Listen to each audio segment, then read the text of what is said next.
Assalamualaikum warahmatullahi wabarakatuh. Segala puji bagi Allah serta selawat atas Nabi Muhammad sallallahu alaihi wasallam.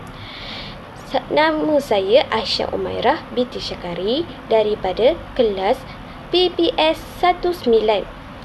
Untuk hari ini, saya ingin mengulaskan tema yang sangat penting dalam kehidupan kita, iaitu politik dalam Islam. Khususnya daripada aspek kepimpinan, keadilan dan musyawarah.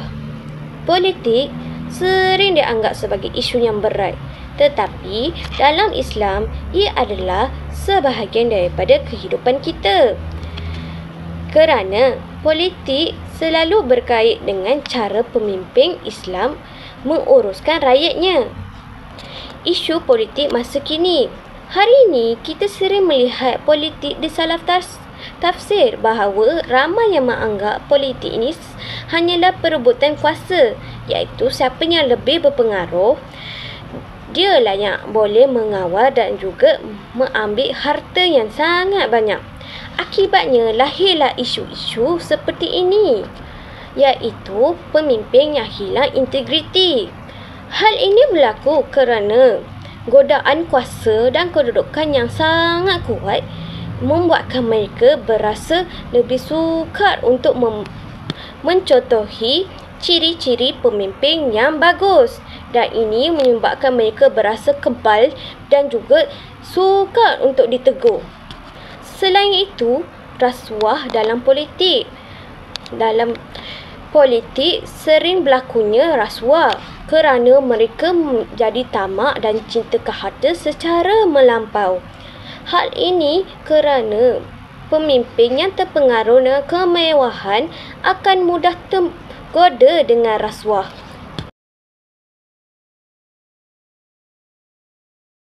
ولا تأكلوا أموالكم بينكم بالباطل وتدلوا بها إلى الحكام لتأكلوا فريقا من أموال الناس بالإثم وأنتم تعلمون. Maksudnya, dan janganlah kamu makan atau mengambil harta orang-orang lain di antara kamu dengan jalan yang salah. Dan jangan pula kamu menghulurkan harta kamu, memberi rasuah kepada hakim-hakim kerana hendak memakan atau mengambil sebahagian dari harta manusia dengan berbuat dosa, padahal kamu mengetahui salahnya. Selain itu, berlakunya fitnah kerana sistem pentadbiran yang penuh dengan rasuah dan juga tipu hela.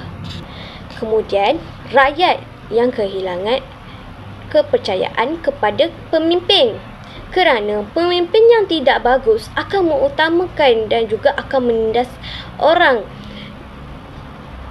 miskin dan juga mengutamakan golongan yang kaya. Isu-isu ini bukan sahaja berlaku di negara kita, tetapi di seluruh dunia, dari timur, tengah, Asia sehinggalah ke barat.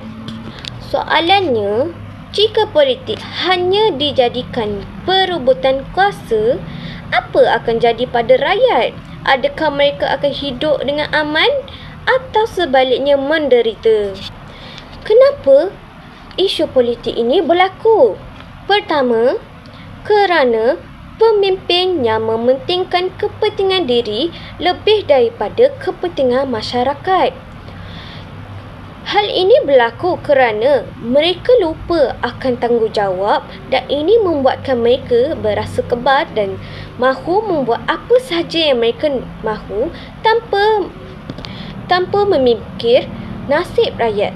Seterusnya, ia kerana ia hilangnya amanah dalam kepimpinan. Sepertinya tidak melawat rakyat atau tidak mendengar suara rakyat ketika rakyat memerlukan pertolongan.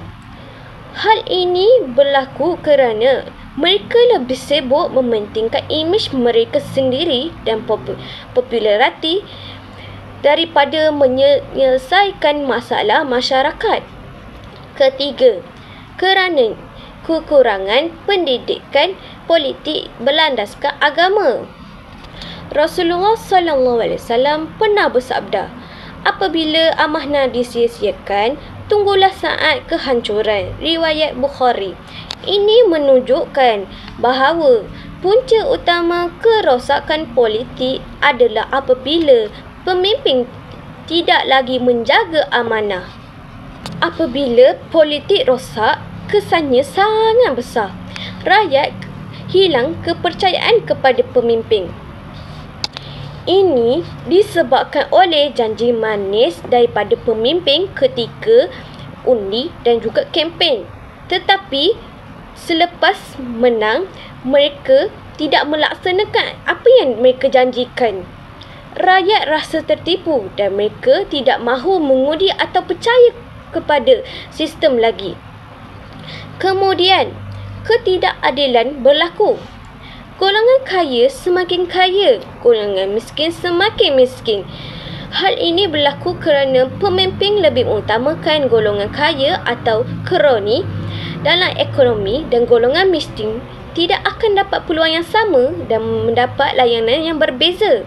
Bukan itu juga, golongan kaya mampu membayar untuk mendapat pengaruh, dan mereka akan terus mendapat keuntungan, manakala golongan miskin pula makin ditindas kerana hak mereka dibeli.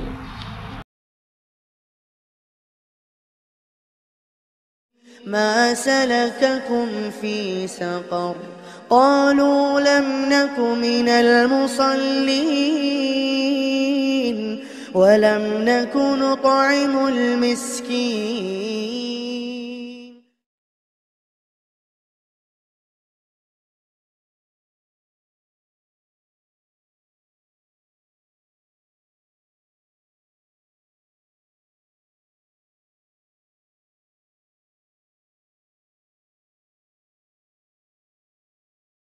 Negara tidak stabil, ekonomi merosot, pelabur asing lari, masyarakat hidup dalam keresahan. Macam apa yang saya kata tadi, hal ini berlaku kerana rakyat hilang kepercayaan kepada pemimpin, dan ini akan menjejaskan ekonomi dan pendapatan negara kerana rakyat enggan memberi kerjasama dan juga mendapat kekurangan dari segi pendapatan. Sebagai contoh, kita boleh lihat beberapa negara iaitu sedang berperang, kebeluran dan juga rakyat terpaksa lari sebagai pelarian. Semua ini bermula daripada politik yang tidak adil.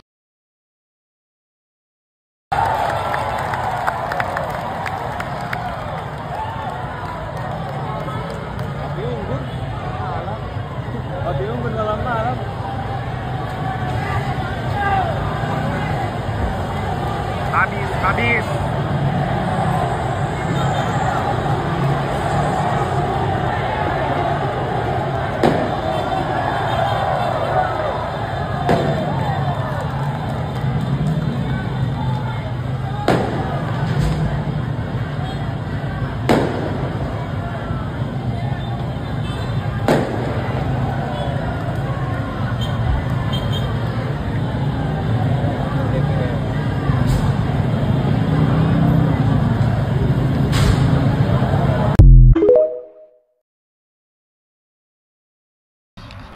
Cara mengatasi isu politik.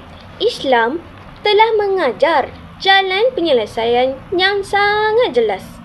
Pertama, pemimpin mestilah amanah dan adil, kerana kepimpinan itu amanah Allah SWT. Hal ini dikatakan kerana jawatan bukan sekadar kuasa, tetapi ujian yang akan dipersoalkan di akhirat nanti, dan pemimpin yang amanah akan melaksanakan tugasan dengan penuh tanggungjawab. Bukan itu juga, pemimpin tidak boleh pilih kasih, tidak boleh menindas, mesti berlaku adil kepada semua untuk mengelakkan kerosakan kepercayaan kepada rakyat, dan juga dapat mengelakkan ketidakstabilan politik dengan mengeratkan hubungan bersama dengan rakyat. Kedua, mengamalkan musyawarah iaitu syura. dan juga As-Sunnah, iaitu mengelak kezaliman dan salah guna kuasa, seperti pemimpin haruslah sentiasa membuat keputusan dengan perlu dibincangkan bersama dan juga berwaspada, bukan dibuat seorang diri sahaja. Keempat, pendidikan politik berasaskan agama, supaya rakyat tahu hak dan tanggungjawab dan tidak mudah untuk diperalatkan. Selain itu juga dapat mengelakkan salah guna kuasa, kerana pemimpin yang dididikkan dengan agama tahu kuasa bukan hak mutlak tetapi amanah, dan mereka juga lebih berhati-hati apabila membuat keputusan untuk rakyat. إن الله يأمركم أن تؤدوا الأمانات إلى أهلها وإذا حكمتم بين الناس أن تحكموا بالعدل إن الله نعم ما يعظكم به إن الله كان سميعا بصيرا. Sesungguhnya Allah menyuruh kamu supaya menyerahkan segala jenis amanah kepada ahlinya yang berhak menerimanya. Dan apabila kamu menjalankan hukum di antara manusia, Allah menyuruh kamu menghukum dengan adil, sesungguhnya Allah dengan suruhannya itu memberi pengajaran yang sebaik-baiknya kepada kamu. Sesungguhnya Allah sentiasa mendengar lagi sentiasa melihat. يا أيها الذين آمنوا كونوا قوامين بالقسط شهداء لله ولو على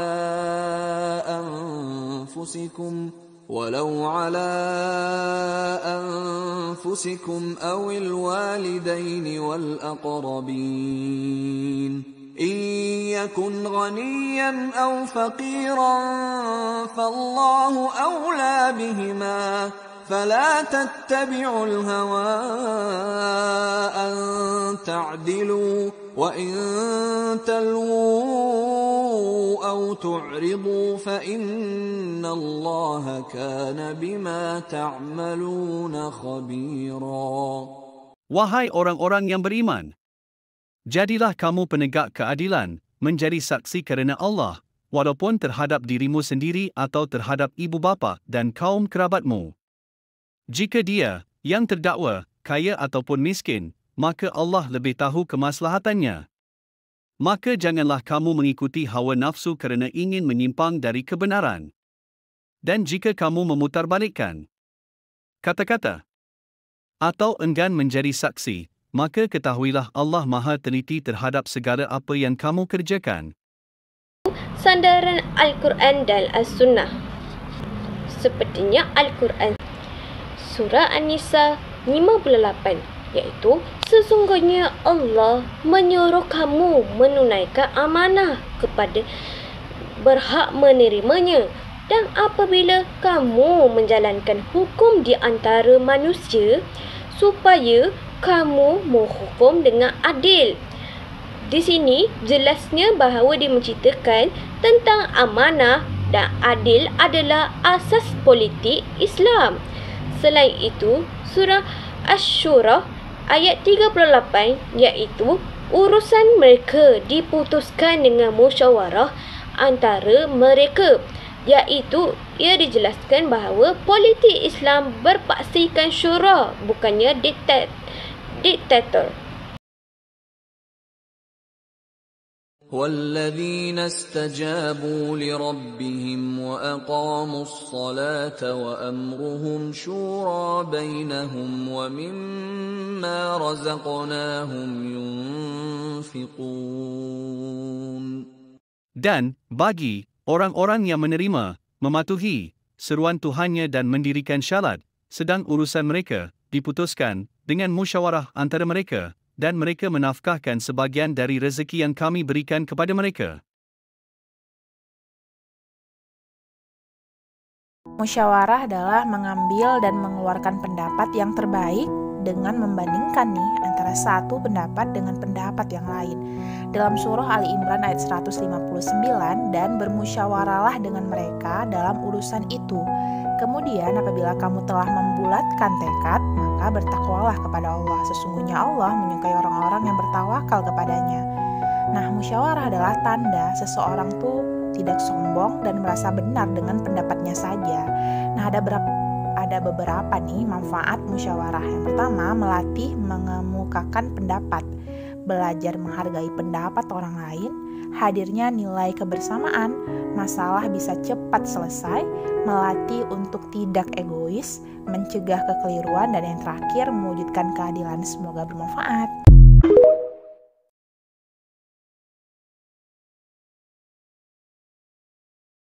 فبما رحمة من الله لنت لهم ولو كنت فظا غليظ القلب لانفضوا من حولك فاعف عنهم واستغفر لهم وشاورهم في الأمر فإذا عزمت فتوكل على الله إن الله يحب المتوكلين. Artinya, maka berkat rahmat Allah SWT engkau, Nabi Muhammad SAW, berlaku lemah lembut terhadap mereka. Seandainya engkau bersikap keras dan berhati kasar, tentulah mereka akan menjauh dari sekitarmu. Oleh kerana itu, maafkanlah mereka, mohonkanlah ampunan untuk mereka, dan bermusyawarahlah dengan mereka dalam segala urusan penting. Kemudian, apabila engkau telah membulatkan tekad, bertawakallah kepada Allah SWT. Sesungguhnya Allah SWT mencintai orang-orang yang bertawakal. Hadis Nabi SAW, riwayat Bukhari dan Muslim. Setiap kamu adalah pemimpin dan setiap pemimpin akan ditanya tentang kepimpinannya. Maksudnya bukan sahaja pemimpin negara, tetapi kita semua adalah pemimpin dalam setiap aspek. Secara keseluruhannya, politik yang berteraskan Islam menekankan kepimpinan yang adil dan amanah dan juga berintegriti. Pemimpin tidak boleh mengutamakan kepentingan diri, pilih kasih ataupun menyalahgunakan kuasa, kerana itu akan membawa kerosakan kepercayaan kepada rakyat dan juga menggugatkan kestabilan negara. Sebaliknya, politik Islam mengajar bahawa kuasa adalah amanah daripada Allah Subhanahu Wa Taala yang mesti dilaksanakan dengan penuh tanggungjawab. Musyawarah, pendidikan politik berasaskan agama serta nilai keadilan menjadikan asas penting dalam membentuk masyarakat yang harmoni dan juga membentuk negara yang maju. Seperti sabda Rasulullah SAW, setiap kamu adalah pemimpin dan setiap pemimpin akan ditanya tentang rakyatnya. Riwayat Bukhari dan Muslim. Maka jelas bahawa pemimpin wajib memimpin dengan penuh keadilan dan kejujuran demi kesejahteraan rakyat dan keredaan Allah Subhanahu Wa Taala. يا أيها الذين آمنوا كونوا قوامين لله شهداء بالقسط ولا يجرمنكم شنآن قوم على ألا تعدلوا اعدلوا هو أقرب للتقوى واتقوا الله إن الله خبير بما تعملون. Seruan kepada orang beriman agar sentiasa menegakkan kebenaran dan menjadi saksi yang adil kerana Allah, serta melarang kebencian terhadap suatu kaum mendorong tindakan tidak adil. Sikap adil lebih dekat dengan takwa, dan Allah Maha mengetahui segala perbuatan. فسخرنا له الريح تجري بأمره رخاء حيث أصاب Menyatakan firman Allah kepada Nabi Daud "Wahai Daud, sesungguhnya kami telah menjadikan engkau khalifah, pemimpin, di bumi. Maka, berilah keputusan di antara manusia dengan adil dan janganlah mengikuti hawa nafsu, kerana itu akan menyesatkanmu dari jalan Allah. Sesungguhnya orang-orang yang sesat dari jalan Allah akan mendapat azab yang berat, kerana mereka melupakan hari perhitungan." Ini sahaja daripada saya. Assalamualaikum warahmatullahi wabarakatuh dan terima kasih.